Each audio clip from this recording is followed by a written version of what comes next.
College రాగానే అందరూ bus దిగి లోపలికి వెళ్లారు. అమోఘ రిజిస్టర్లో సైన్ చేసి నేరుగా క్లాస్కి వెళ్ళింది. అమోఘ మొదట్లో స్టూడెంట్స్కి లీనియన్స్ ఇస్తే సరిగ్గా చదవరని ఆమె వాళ్లతో కాస్త కఠినంగా ఉండేది. అలా ఉండటం వల్ల వాళ్ళు కూడా అమోఘకు చాలా భయపడేవాళ్లు. ఆ భయం కూడా ఎందుకంటే ఆమె క్లాస్ అయిపోగానే సబ్జెక్ట్ గురించి క్వశ్చన్స్ అడిగేది. డైలీ సబ్జెక్ట్ గురించిన స్లిప్ టెస్టులు పెట్టేది. దానివల్ల స్టూడెంట్స్లో ఆమె మీద భయం పోయి విసుగొచ్చింది. అమోఘ అది గమనించి ఒకరోజు స్టూడెంట్స్కి తన అనుభవాలను కళ్లకు కట్టినట్లు చెప్పడంతో వాళ్లకు బాగా దగ్గరయింది. అమోఘ క్లాస్ అంటే ఇప్పుడు చాలా ఉత్సాహంగా ఉంటున్నారు. ఇక ఆ రోజు క్లాస్ అయ్యాక ల్యాబ్కి వెళ్ళింది. ల్యాబ్లో మయాంక్ కనిపించి హాయ్ చెప్పాడు. ఆమె కూడా హాయ్ చెప్పింది. సాయంత్రం కాలేజీ అయ్యాక బస్లో మయాంక్ లేడు. అమ్మయ్య, ఉదయం వచ్చింది నా కోసం కాదులే, కాదని కూడా అనుకోవటానికి లేదులే అని అనుకుంటూ ఇంటికి వెళ్ళింది. అమోఘ ఇంటికి వెళ్లేసరికి హారతి, పరంపర మాట్లాడుకుంటూ ముందు హాల్లో ఉన్నారు. సమర్ ఆఫీస్ నుండి వచ్చి ఫ్రెష్ అయి మౌక్తికతో కలిసి వంటగదిలో కబుర్లు చెప్తున్నాడు. కాసులదేవి పూలు కోస్తూ బయట కుండీల దగ్గర ఉంది. అమ్మాయి వస్తుంది, వెళ్ళి కాఫీ తీసురా హారతి అన్నాడు ప్రేమగా అమోఘను చూడగానే పరంపర. మౌక్తిక తెస్తుందిలేండి. అమ్మా మౌక్తి, అమోఘ వచ్చింది, కాఫీ తీసురా, నువ్వు వెళ్ళి ఫ్రెష్ అయ్యిరా అమోఘ అంది హారతి. అమోఘ వెళ్ళి ఫ్రెష్ అయ్యి వచ్చి తండ్రి పక్కన కూర్చుంది. మౌక్తికి ఇచ్చిన కాఫీ తాగుతూ ఆ రోజు కాలేజీలో జరిగిన విషయాలన్నీ తల్లికి తండ్రికి చెప్పింది. మయాంక్ గురించి మాత్రం చెప్పలేదు. కొద్దిసేపు అయ్యాక నేను వెళతా నాన్నగారు, రేపు క్లాస్కి ప్రిపేర్ అవ్వాలి అంటూ లేచి అమోఘ తన గదిలో వెడుతుంటే ఆమె వెనకాలే కాసులదేవి పూల కవర్ పట్టుకుని అందులో దారం కూడా పెట్టుకుని వెళ్ళింది. గదిలోకి వెళ్ళగానే అమోఘ కూర్చున్న బెడ్కి ఎదురుగా సోఫాలో కూర్చుని పూలల్లుకుంటూ ఉంది కాసులదేవి. ఆమెకు అమోఘతో మాట్లాడాలని ఉన్నా మాట్లాడితే గదిలోంచి వెళ్లమంటుందని బలవంతంగా నోరు మూసుకుని ఉంది. అమోఘ తలెత్తి ఏమైనా మాట్లాడాలా? మాట్లాడు భూ, పర్వాలేదు అంది. భూ ఏంటి అమోఘ, నాకు అర్థం కాలేదు అంది కాసులదేవి. బ్రదర్ని బ్రో అంటారు కదా షార్ట్ కట్లో, అలాగే నిన్ను భూ అంటున్నాను. భూతలత్త అని అనాలంటే బాగా పొడువు గదా, టైం వేస్ట్ అంది అమోఘ. కాసులదేవి పైకేం మాట్లాడకుండా చిన్నగా నిట్టూర్చి సరేలే అనుకుని పూలల్లుతూ ఉంది. నువ్వు రోజు శ్రద్ధగా పూలల్లి నువ్వు పెట్టుకుంటావు, నాకు వదినకు అమ్మకు ఇస్తావు. నీకు పూలంటే అంత ఇష్టమా? ఇంటి దగ్గర కూడా ఇలాగే కోస్తుంటావా పూలు అంది అమోఘ. అయ్యో అంత భాగ్యమా, పనిపిల్లను చూసుకుంటూ మా ఆయనే కోస్తాడు పూలు, నన్ను రానివ్వడటు. అవునా, అంటే మావయ్యకు పూలకు పనిపిల్లకు ఇంకేమైనా ఉందా? ఎందుకు లేదు, సంవత్సరాలు నేను ఆయన పక్కనే ఉంటానా, నన్ను సరిగ్గా చూడనే చూడడు. పనిపిల్ల హాల్ తుడుస్తుంటే నీ బుగ్గలు బాగా తగ్గాయిరా, చేతులు కూడా సన్నబడ్డాయి, డైటింగ్ చేస్తున్నావా అని దాని చుట్టే తిరుగుతాడు. కిలోలు స్వీట్స్ దానింటికి పంపుతాడు. ఇదేమని అడిగితే ఈ వయసులో నన్ను అనుమానిస్తావానే అంటాడు. నేను మా నాన్నలాగా నలుపు రంగులో ఉంటానంట. నువ్వు చెప్పు అమోఘ, నేను నలుపా? పచ్చటి పసిమి ఛాయ నీది, నువ్వు నలుపేంటి? నిన్నేదో మోసం చేస్తున్నాడు మా మావయ్య. మరి పని మనిషిని మార్చకపోయావా? ఎవరొచ్చినా వాళ్ళతో అలాగే ఉంటాడు, ఎన్నిసార్లు మార్చానో అంది. అవునా, అయితే మయాంక్ టైప్ కాదన్నమాట అని మనసులో గొడుక్కుంది అమోఘ. కాసులదేవిలో అప్పటికప్పుడే ఫ్రస్ట్రేషన్ మొదలైంది.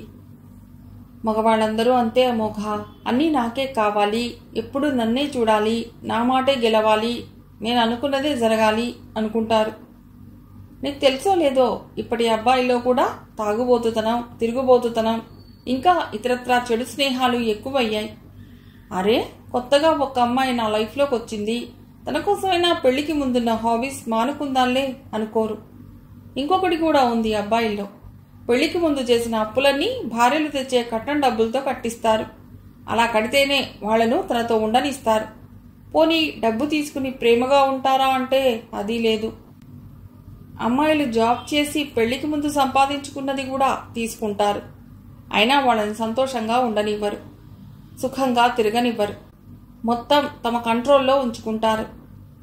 అసలు పెళ్లికి ఓ మర్యాద, విలువ, గౌరవం లేకుండా చేస్తున్నారు. నీకు తెలుసో లేదో, పూర్వకాలంలోనే కాదు ఇప్పుడు కూడా అబ్బాయిలు భార్యలను కొడుతున్నారు, తిడుతున్నారు. ఏమిటో ఈ గోల, నాకైతే అర్థం కాదు అంది కాసుదేవి. నాకు బాగా అర్థమైందిలే భూ, ఇక నువ్వు కష్టపడకు. వింటూ ఉంటే చెప్తూనే ఉంటావు. నీ గురించే కాదు, బయటవి కూడా చెప్తావు. అన్ని చోట్ల అలాగే ఉందంటావు. మావయ్యని మాత్రం కంట్రోల్లో పెట్టుకోవు అంది నవ్వి అమోఘ. నువ్వలా నవ్వక అమోఘ, ఆయన్ని నేను ఎలా కంట్రోల్లో పెట్టుకోవాలి? చస్తానని బెదిరించినా కూడా నా కంట్రోల్లోకి రాలేదు. ఎలా చస్తావో చెప్పు, నేనే చంపేస్తా అన్నాడు. ఆయన మనోభావాలతో నేను ఆడుకుంటున్నానట. కాదా మరి, నీకంత కష్టంగా ఉంటే మీ అమ్మోళ్ళింటికి వెళ్ళవలసింది. ఆయన ఎందుకు అనటం పాపం? వెళితే వాళ్ళు ఏమైనా పెడతారా పాడా? ఆ విషయంలో మీ మావయ్యే నయం. మరి అలాంటప్పుడు మావయ్యను ఇంత బాగా చూడాలి, ఏమీ అనకుండా నెత్తిన పెట్టుకోవాలి. పని మనిషిని చూస్తే చూశాడులే, స్వీట్ పంపితే పంపాడులే అని అనుకోవాలి. అనుకోలేనా మోఘ, నువ్వేవేనా అను నన్ను. ఈ విషయంలో నా మనసు బద్దలైందంటే నమ్ము, ఇది నా కూతురుతో కూడా చెప్పుకోను. అదే భూ, నేను చెప్పేది కూడా అదే. ఇంత ఈజీ కాదు మనసులో ఉన్నది చెప్పుకోవటం.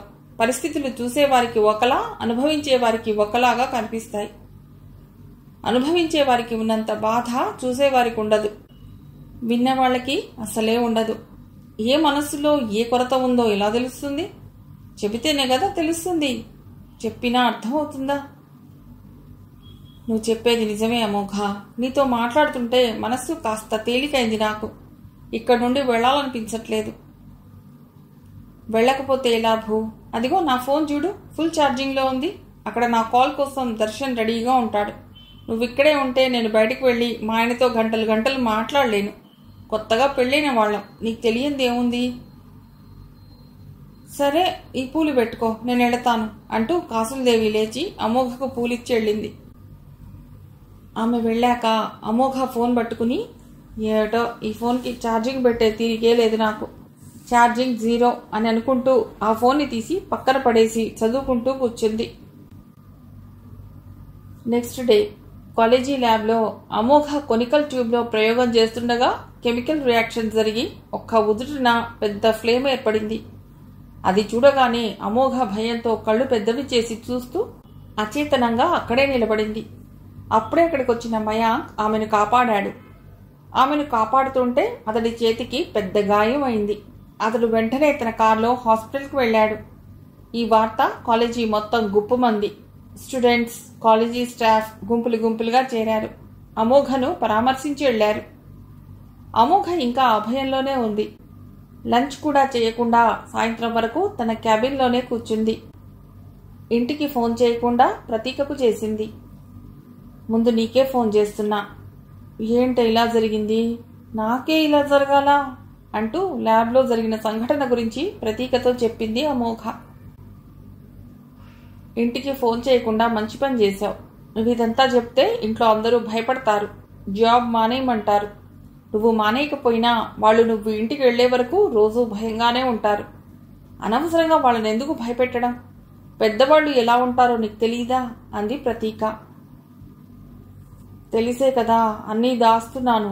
నీకు తెలీదా అమ్మకు కూడా చెప్పకుండా నేనేం దాస్తున్నానో, ఎందుకు దాస్తున్నానో అంది అమోఘ. నాకు తెలుసు, ఈ ల్యాబ్ సంఘటనను కూడా అలాగే దాచుంచు, చెప్పి వాళ్లను భయపెట్టకు అంది ప్రతీక ఫోన్లో.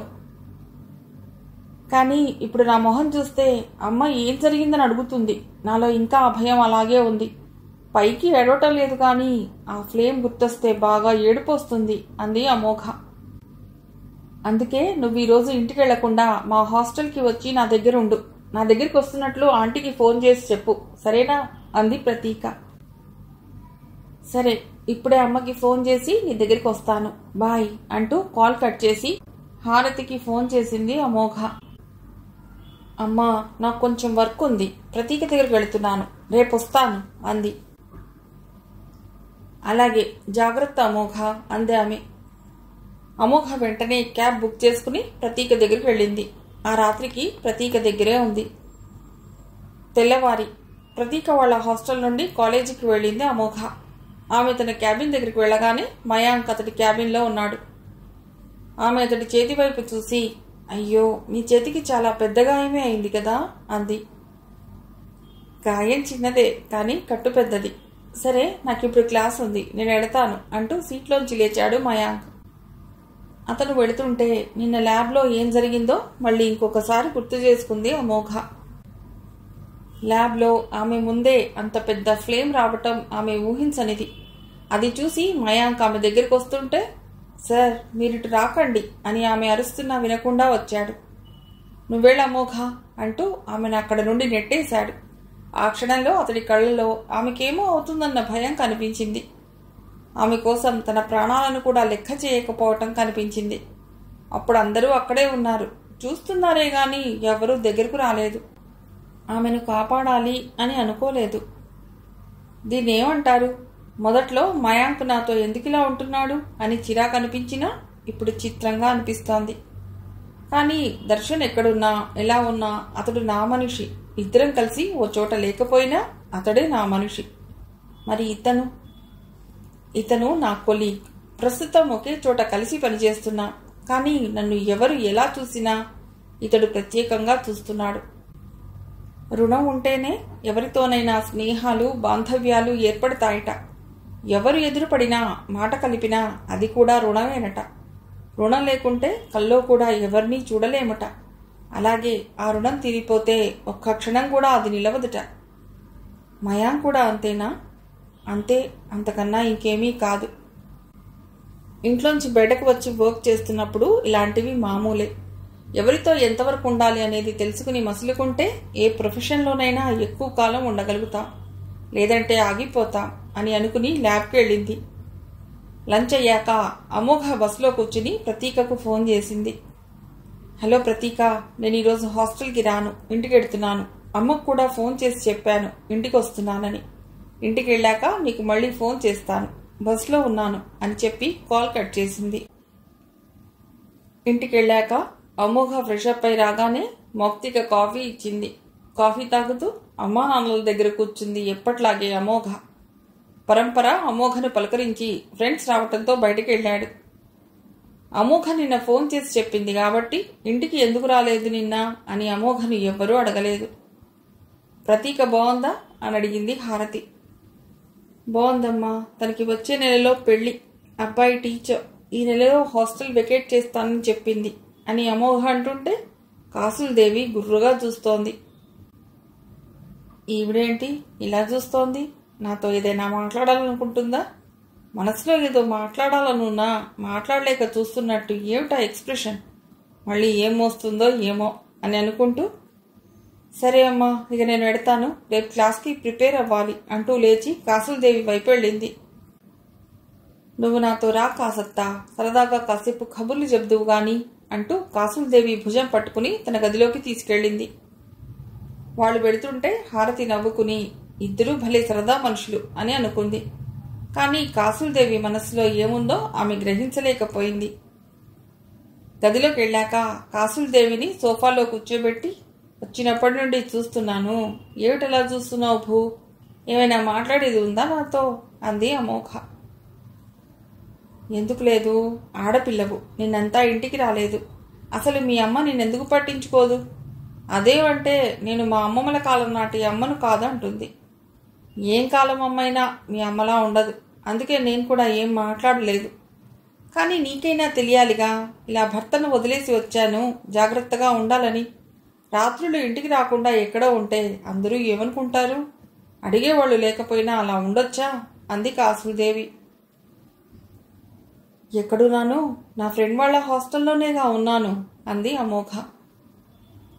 అని నువ్వు చెప్తున్నావు, అక్కడే ఉన్నావన్న గ్యారెంటీ ఏమిటి? అది నువ్వు నిన్న అడగవలసింది, వీడియో కాల్ చేసేదాన్ని. అయినా ఇంతమందికి రాని అనుమానం నీకెందుకు వచ్చింది? ఎందుకు రాదు? కడుపులో ఎన్నని దాచుకుంటాం? ఇలాంటివి ఎన్ని రోజులు దాగుతాయి? ఇలాంటివి అంటే ఏముంది? భర్తకు దూరంగా ఉండి ఎలా ఉంటారో, ఎలాంటి వేషాలు వేస్తారో వేరే చెప్పాలా? ఒకరోజు ఫ్రెండ్ హాస్టల్ అంటారు, ఇంకో రోజు ఫ్రెండ్ ఇల్లు అంటారు. ఇంట్లో వాళ్ళని నమ్మించుకుంటూ తిరుగుతారు. భర్తతో లేనప్పుడు ఏం చేస్తారు? నీ గురించి నువ్వు కూడా ఇలాగే ఆలోచిస్తావా? అంటే అంటే ఏముంది, నువ్వు కూడా నీ భర్తతో లేవుగా, కూతురింట్లో ఉన్నావు. మీ ఆయన ఎక్కడున్నాడు కాసులమ్మా అంటే ఇజ్రాయిల్లో ఉన్నాడు అంటావు. ఆయన అక్కడే ఉన్నాడని గ్యారంటీ ఏమిటి? నీకోసం తిరిగి వస్తాడని నమ్మకం ఏమిటి? ఇలా నిన్నెవరూ అడగలేదని నన్ను అడుగుతున్నావా? అంతేనా అంది. అంతే ఎలా అవుతుంది? నువ్వు నేను ఒకటా అంది కాసులదేవి. ఒకటి రెండా అన్నది కాదు భూ, ఇంత వయసు వచ్చింది కదా నీకు, చూడగానే మంచి చీరకట్టులో పూలు పెట్టుకుని అమ్మలా అనిపిస్తావు. ఇలాంటి బిత్తిరి మాటలు, చిల్లర అనుమానాలు ఎందుకు నీకు? చిల్లర కాదు, బిత్తిరి కాదు, ఉన్నది చెప్పాను. ఉన్నది ఏం చెప్పావు? నీది ధైర్యమో దుర్మార్గమో, ఎంత దారుణంగా మాట్లాడావు నన్ను. ఇప్పుడు నీ పొజిషన్ ఏంటో, రేపు నీకేం జరుగుతుందో నీకు తెలియదు. ఎందుకింత అహంకారం నీకు? అయినా నేను రాత్రంతా ప్రతీక దగ్గర లేను అంది అమోఘ. మరెక్కడున్నావు ఆరాగా అడిగింది కాసులదేవి. చెబితే నువ్వు మా అమ్మకు చెప్తావు భూ, నేను చెప్పను. చెప్పనులే అమోఘ, చెప్పు. అమ్మకి చెప్పకపోయినా మా వదినకి చెప్తావులే భూ, నువ్వంత నమ్మదగిన మనిషిలా లేవు. ఏ టైంలో ఎలా ఉంటావో తెలియక నేను బాగా కన్ఫ్యూజ్ అవుతున్నాను. నిన్ను నేను నమ్మను. లేదు లేదు, నువ్వు నన్ను నమ్మాలి. లేకపోతే దర్శన్ ఇన్ని రోజులైనా ఎందుకు రావట్లేదో తెలియట్లేదు. ఆ అబ్బాయి ఇలా మొండిపట్టుగా ఉండటం కూడా ఏం బాగోలేదు. భార్యను అలా వదిలేస్తారా ఎవరైనా? మీ కారణాలు మీకుండొచ్చు, కానీ చూసేవాళ్ళు అలా అనుకోరు. మీ ఇద్దరూ ఒకచోట ఉండాలనే అనుకుంటారు. ఇదే నా బాధ. నీ బాధ నాకు తెలుసు. ఆ బాధతోనే నువ్వు ఈ మధ్యన గోడలతో సోఫాలతో మాట్లాడుకోవటం నేను గమనించాను. అందుకే ఇప్పుడు నేనేం చెప్పినా వెళ్ళి మా వదిలితో చెప్తావు. అది బాధ అయినా సంతోషమైనా. అబ్బే అస్సలు చెప్పను, ప్రామిస్. చెప్పు చెప్పు, ఎక్కడున్నావు రాత్రి? చెప్పమోఘ, రాత్రి నువ్వెక్కడున్నావు అంది. ఆమెకు అమోఘ రాత్రి ఎక్కడుందో తెలియక నరాలు ఉబ్బుతున్నాయి. కాసులదేవిని ఎగాదిగా చూసి ఇప్పుడేం చెప్పాలి మీకు అనుకుంటూ బాగా ఆలోచించి, దర్శన్ దగ్గరున్నాను భూ అంది అమోఘ. కాసులదేవి అద్రిపడింది. దర్శన్ దగ్గరున్నావా అంది నోరు కూడా తెరిచి. అవును భూ, దర్శన్ వచ్చి నన్ను రాత్రి రిసార్ట్కి తీసుకెళ్లాడు. అక్కడ ఎంత బాగుందో తెలుసా? నేను వెళ్ళటం ఇదే ఫస్ట్ టైం. నువ్వెప్పుడూ వెళ్ళలేదా రిసార్ట్కి? మావయ్య నిన్ను తీసుకువెళ్ళలేదా? తీసుకువెళ్ళి సర్ప్రైజ్ చేయలేదా అంది. ఇలాంటి అబద్ధాలే కావాలి ఇలాంటి వాళ్ళకి అన్నట్లు. నాకంత లేదులే గాని, మరి ఇదంతా నాకు ముందే ఎందుకు చెప్పలేదు? చెప్పుంటే ఇన్ని మాటలు మాట్లాడేదాన్ని కాదుగా. చెప్పొచ్చుగా అంది నొచ్చుకుంటూ కాసులదేవి. ముందే ఎందుకు చెప్తాను భూ, నువ్వు ఏం మాట్లాడతావో వినాలిగా. నేను కూడా నిన్ను అనాలిగా. నువ్వేంటో నీకు కూడా తెలియాలిగా. అన్నట్లు నీకు ఇంకో విషయం కూడా చెప్పాలి అంది అమోఘ. ఏమిటని అడిగే శక్తి లేని దానిలా అయింది కాసులదేవి. తన గురించి తను ఆలోచనలో పడింది. నువ్వు అడక్కపోయినా ఇది నీకు చెప్పాలి భూ. రాత్రి దర్శన్ చెప్పాడు. నేను నిద్రలో అరిచానట. సేమ్ నువ్వు చెప్పినట్లే చెప్పాడు. అయినా మా ఆయన నా పక్కనే ఉన్నాడు. రాత్రంతా ఎటూ వెళ్ళలేదు నీలాగా అంది ఆమె కళ్ళలోకి సూటిగా చూసి. ఆ మాటలతో కాసులదేవి బాగా కుంగిపోయింది. ఆ రోజు రాత్రి అవలీలగా అబద్ధం చెప్పి హాల్లోకి వెళ్లి పడుకుంది గాని, ఇప్పుడు అది అబద్ధం అని అమోఘకు తెలిసిందని తెలియగానే అమోఘ వైపు చూడలేకపోయింది. ఏమిటత్తా నా వైపు చూడట్లేదు? నన్ను నమ్మట్లేదా? సరే, నీకు దర్శన్ నంబర్ ఇస్తాను. దర్శన్కి కాల్ చేయి. నేను దర్శన్తో రిసార్ట్కి వెళ్ళింది కానీ, నిద్రలో నేను అరిచింది కానీ నిజమో కాదో నీకు తెలుస్తుంది అంది అమోఘ. నోట మాట రాలేదామెకు. మాట్లాడతా, నన్ను టెన్షన్ పెట్టకు. అసలే మనం ఉండేది నాటకాల ప్రపంచం. టక్కున ఉరికురికి వచ్చి నిందలు వేసే ప్రపంచం. ఇప్పుడు నువ్వు నిజానిజాలు తెలుసుకోవటం చాలా అవసరం అంది.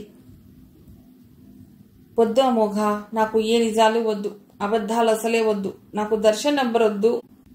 నేను ఆ బాబుతో మాట్లాడేంతటి దాన్ని కాదు. నాకు కూడా ఇప్పుడిప్పుడే తెలుస్తుంది. తిన్న కుక్కను వదిలేసి కన్న కుక్కను కట్టేసి కొట్టే రోజులివి అంది కాసులదేవి.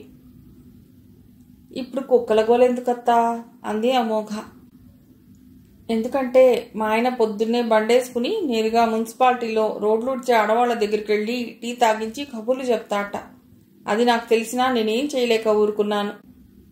మా చుట్టుపక్కల ఆడవాళ్ళు మాత్రం ఆయనతో నువ్వు చక్కగా ఉంటే వేరే ఆడవాళ్ళకి టీ ఎందుకు తాగిస్తాడు కాసులమ్మ అంటూ ఆయనకు పెట్టవలసిన గడ్డి తెచ్చి నా నోట్లో పెడుతుంటారు. అందుకే నేనిక నేనేమీ అనను, అన్నది చాలు అంటూ హాల్లోకి వెళ్ళి పడుకుంది కాసులదేవి. తెల్లవారి అమోఘ కాలేజీకి వెడుతూ కాసులదేవి కోసం వెతికింది. ఎక్కడా కనిపించలేదు. లంచ్ బాక్స్ బ్యాగ్లో పెట్టుకుంటూ కాసత్తేదినా కనిపించలేదు అంది అమోఘ. అమ్మ గుడికెళ్ళింది అమోఘ అంది మౌక్తిక. అవునా, ఏమిటి వాళ్ళ స్పెషల్? కాసత్త పెళ్లి రోజా పుట్టినరోజా అంది నవ్వి అమోఘ. ఆమెమీ కాదు, అలాంటి వాటికి ఇంట్లోనే ఉంటుంది. నాకు తెలిసి అమ్మాయి ఏదైనా తప్పు చేస్తేనే గుడికి వెళ్ళి దేవుడితో చెప్పుకుంటుంది. మనతో అడిగినా చెప్పదు. ఏం చేసిందో ఏమో, నాకు ఉదయం నుండి అదే అనిపిస్తుంది అంది మౌక్తిక. అంతలో గుడి నుండి వస్తున్న కాసులదేవిని చూసి వదినొస్తుంది మౌక్తిక, నువ్వన్నది నిజమే, గుడికే వెళ్ళింది. చేతిలో కొబ్బరి చిప్ప ప్రసాదం ఉంది అంది హారతి. అమోఘ అదేం పట్టించుకోకుండా మొబైల్ తీసి బ్యాగ్లో పెట్టుకుంటూ సరే నేను కాలేజీకి వెడతాను, టైం అయింది అంటూ కాలేజీకి వెళ్ళింది. అమోఘకి కాలేజీలో థియరీ క్లాస్ అయ్యాక ల్యాబ్ వైపు వెళ్ళింది. ల్యాబ్కి కొద్ది దూరంలో ఉండగా మంగమ్మ హడావుడిగా ఎదురైంది. మేడం, అమోఘ మేడం అంటూ పిలిచింది. ఏమిటి మంగమ్మ అంత కంగారుగా ఉన్నావు, ఏం జరిగింది అడిగింది అమోఘ. మంగమ్మ బాధపడుతూ మీ మావయ్య గారికి సీరియస్గా ఉందిట మేడం, హాస్పిటల్లో చేర్పించారట, మా శంభు చెప్పాడు అంది. శంభు చెప్పడం ఏంటి మంగమ్మ? శంభు నీకెలా తెలుసు అంది అమోఘ. శంభు నా మేనల్లుడే మేడం అంది మంగమ్మ. అవునా, అసలేం జరిగింది మంగమ్మ అంది కంగారుగా అమోఘ. నాకు కూడా సరిగ్గా తెలియదు మేడం, నడుం నొప్పి ఎక్కువగా ఉందని హాస్పిటల్కి తీసుకువెళ్లారట.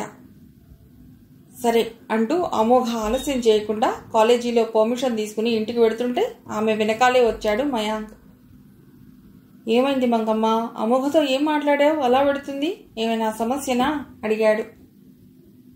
అమోఘ మేడం వాళ్ళ మావయ్య గారికి సీరియస్గా ఉందిట సారు, హాస్పిటల్లో ఉన్నారట.